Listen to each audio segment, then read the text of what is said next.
नमस्कार, जय श्री कृष्ण। मंच पर विराजमान मुख्य अतिथिगण, सभा में उपस्थित देवियों, सज्जनों और मेरे दोस्तों, मैं सबसे पहले श्री आदित्य सिंह जी का बहुत बहुत धन्यवाद देता हूं कि आज मुझे इस कार्यक्रम में आने का मौका मिला और मैं इस पर्यावरण टुडे अवार्ड्स के लिए जितने भी विजेता हैं उन सबको तहे दिल से बहुत बहुत शुभकामनाएं देता हूं। आज से 25 साल पहले जब मैं स्कूल में था, मैं एक स्कूल को प्रेजेंट किया था एक डिबेट कंपटीशन में जो ग्लोबल वार्मिंग के ऊपर थी, और आज 25 साल बाद मुझे आज फिर इस पर्यावरण टुडे के मंच पे इस ग्लोबल वार्मिंग पे बात करने का कुछ मौका मिला है। आज वो 25 साल में वो स्कूल का लड़का एक कैंसर सर्जन बन गया है, लेकिन आज अगर पर्यावरण की बात करते हैं, ग्लोबल वार्मिंग की बात करें, तो आज भी स्थिति ज्यों की त्यों है, क्योंकि इस पे काम करने वालों की संख्या बहुत कम है, क्योंकि इस पे आदित्य सिंह जी चौहान जैसे लोगों की प्रेजेंस जो है वो बहुत कम है। आज हमें जब ग्लोबल वार्मिंग की बात करने का जब मेरे को मौका मिलता है, तो जैसे कि हमारे सर ने बताया, शैलेश जी ने बताया कि जिस तरीके से ग्लोबल वार्मिंग के कारण समुद्र पिघल रहे हैं, जो सी लेवल है वो बढ़ रहा है, और उसके कारण ये जितने जिसको कह सकते हैं कि जो नेचुरल क्लैमिटीज हो रही है वो धीरे धीरे बढ़ती जा रही है। दूसरा एक इंपॉर्टेंट चीज जो वो भी आपने बताया कि ये सी लेवल जो बढ़ने के कारण, ये आइस के पिघलने के कारण, अंटार्कटिका जिसको हम कहते हैं कि जो हमारा द्वीप है, उसके नीचे जितने भी फ्रोजन बैक्टीरियाज और वायरसेस है वो भी स्टडीज के हिसाब से धीरे धीरे एक्टिवेट हो रहे हैं, जो हमारे इस ह्यूमन रेस के लिए बहुत ही खतरनाक साबित हो सकते हैं।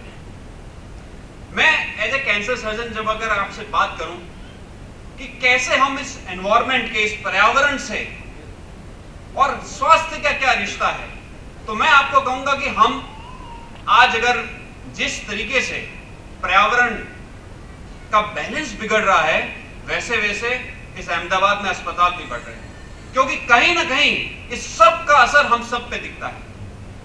आज अगर मैं आपको बताऊं कि कैंसर के मुख्य कारण, मैं आप सबको बताता हूं कि ये जो 3 P है, मैं उन पे आज बात करना चाहूंगा।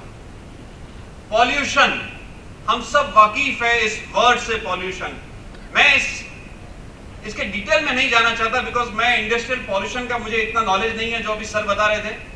मैं अगर पॉल्यूशन की बात करूं तो हम बात करते हैं एयर पॉल्यूशन की, जो ज्यादातर ये हमारे व्हीकल्स के द्वारा होता है। लेकिन आज हम खुशनसीब है कि हमारी जो मोदी सरकार है, प्रधानमंत्री जी के नेतृत्व में नितिन गडकरी साहब ने एक सपना लिया है कि 2030 तक जितने व्हीकल है वो 50% से ज्यादा व्हीकल इलेक्ट्रिक व्हीकल से रिप्लेस कर दिए जाएंगे।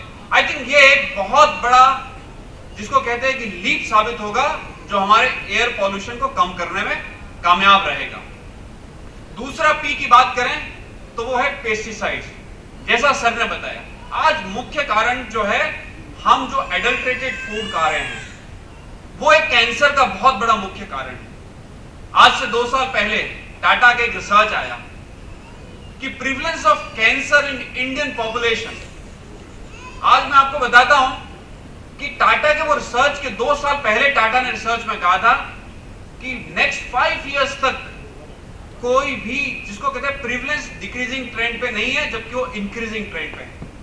और यही कारण है, जैसा मैंने आपको बताया, कि अहमदाबाद के अंदर अस्पताल की संख्या भी बढ़ती जा रही है, क्योंकि पेशेंट्स बढ़ रहे हैं।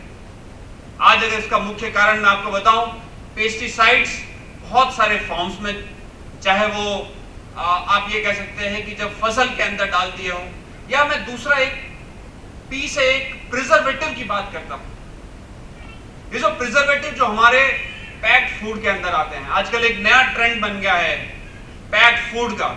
इमीडिएटली बस आपने डाला, गर्म पानी किया, सब्जी डाली, एकदम सब्जी तैयार।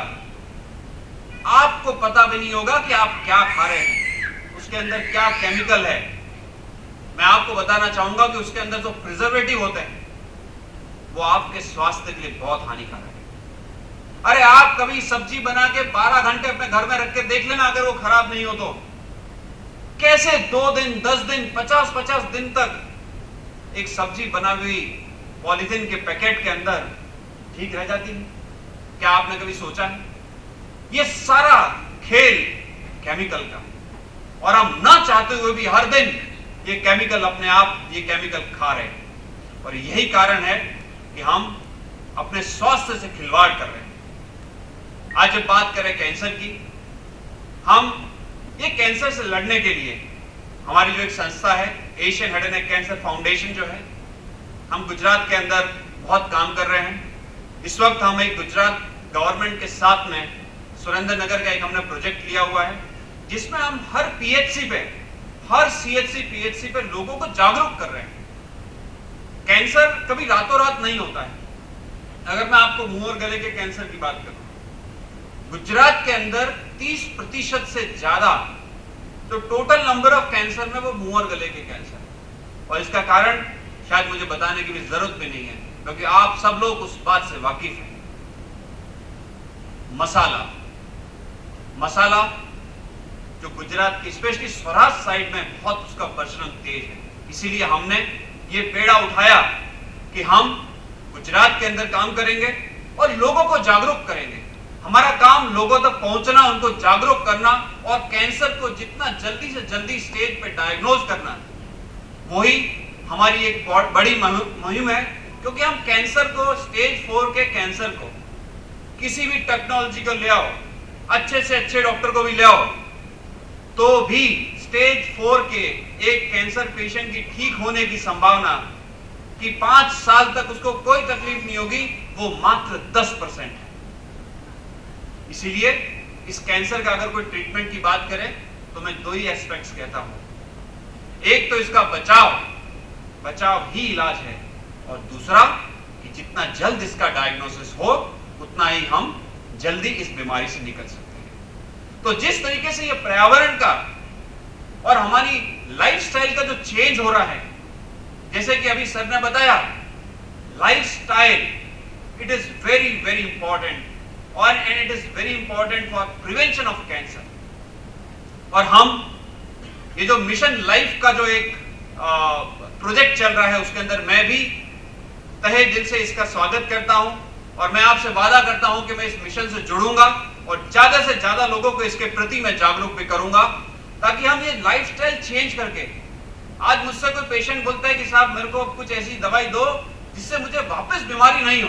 एक बार इलाज हो गया, पेशेंट ठीक हो गया, बोलता है मेरे को ऐसी कोई दवाई दो जिससे मैं वापस, मेरे को बीमारी नहीं हो। और मैं कहता हूं वो दवाई मेरे पास नहीं है, वो दवाई आपके पास ही है।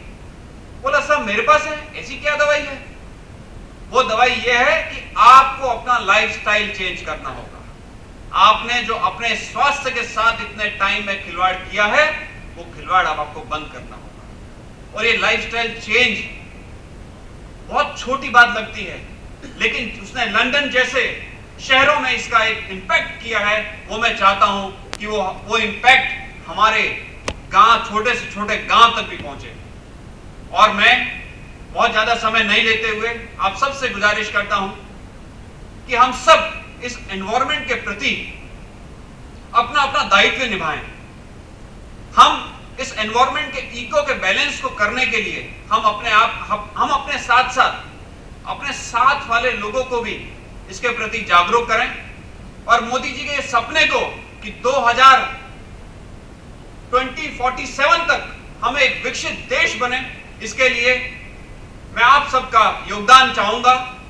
और इसी के साथ मैं फिर एक बार अजय सिंह जी चौहान का तहे दिल से स्वागत करता हूं कि आपने ये जो बेड़ा उठाया है ये बहुत इंपॉर्टेंट है। और हम सब, हमारा पूरा प्रयत्न रहेगा कि हम सब आपसे जुड़ें और इस पर्यावरण की रक्षा के लिए जो कदम होगा हम आपके साथ लेंगे। जय हिंद, जय भारत।